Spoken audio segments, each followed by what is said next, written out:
ನಾವು ದುಡ್ಡು ಮಾಡ್ಬೇಕು ಅಂತ ಬಂದಿಲ್ಲ. ಒಟ್ರಾಸಿ ಒಳ್ಳೆ ಊಟ ಕೊಡ್ಬೇಕು. ನಮ್ದು ಬಂದ್ಬಿಟ್ಟು ಸಕಲೇಶ್ವರ ಊರು, ಆಯ್ತಾ. ನಾವು ಜಾಸ್ತಿ ಇದೇ ರೂಟ್ ಓಡಾಡೋದು. ಇಲ್ಲಿಂದ ಮಂಗಳೂರ್ವರೆಗೂ ಒಳ್ಳೆ ಹೋಟ್ಲುಗಳು, ನಾವು ಎಲ್ಲಾ ಹೋಟ್ಲಲ್ಲೂ ಫುಡ್ ತಿಂದಿರ್ತೀವಿ.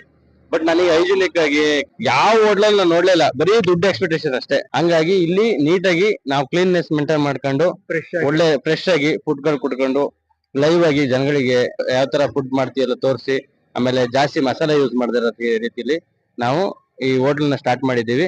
ತುಂಬಾ ಚೆನ್ನಾಗಿ ನಡೀಲಿ. ಪ್ರತಿದಿನನು ಫ್ರೆಶ್ ಫಿಶ್ ಸಿಗುತ್ತೆ. ಆಮೇಲೆ ನಾವು ಕೆಮಿಕಲ್ ಆಗ್ಲಿ ಕಲರ್ ಆಗ್ಲಿ ಯಾವುದೇ ರೀತಿಯನ್ನ ಯೂಸ್ ಮಾಡಲ್ಲ. ತುಂಬಾ ಹೈಜಿನಿಕ್ ಆಗಿದೆ. ಹಳ್ಳಿ ವಾತಾವರಣ ಇದೆ, ಅಕ್ಕಪಕ್ಕ ಮನೆ ಇಲ್ಲ. ಒಳ್ಳೆ ಹೈವೇಲಿ ಒಂದು ಒಳ್ಳೆ ಬೆಸ್ಟ್ ಹೋಟೆಲ್ ಅಂತಂದ್ರೆ ಅದು ಡ್ರೀಮ್ ಫಿಶ್ ಲ್ಯಾಂಡ್ ಅಂತ. ಫಿಶ್ ಹೇಗಿದೆ? ತುಂಬಾ ಚೆನ್ನಾಗಿದೆ, ಮಸಾಲೆ ಎಲ್ಲ ಹೇಗಿದೆ? ತುಂಬಾ ಚೆನ್ನಾಗಿದೆ. ನಿಮಗೆ ಚೆನ್ನಾಗಿ ಫಿಶ್ ಹೇಗಿದೆ? ಫ್ರೆಶ್ ಫಿಶ್ ಮಾಡಿದಂಗೆ ಒಳ್ಳೆ ಟೇಸ್ಟ್ ಇದೆ, ಒಳ್ಳೆ ಖಾರವಾಗಿ ಸ್ಪೈಸಿ ಚೆನ್ನಾಗಿ, ತುಂಬಾ ಚೆನ್ನಾಗಿದೆ.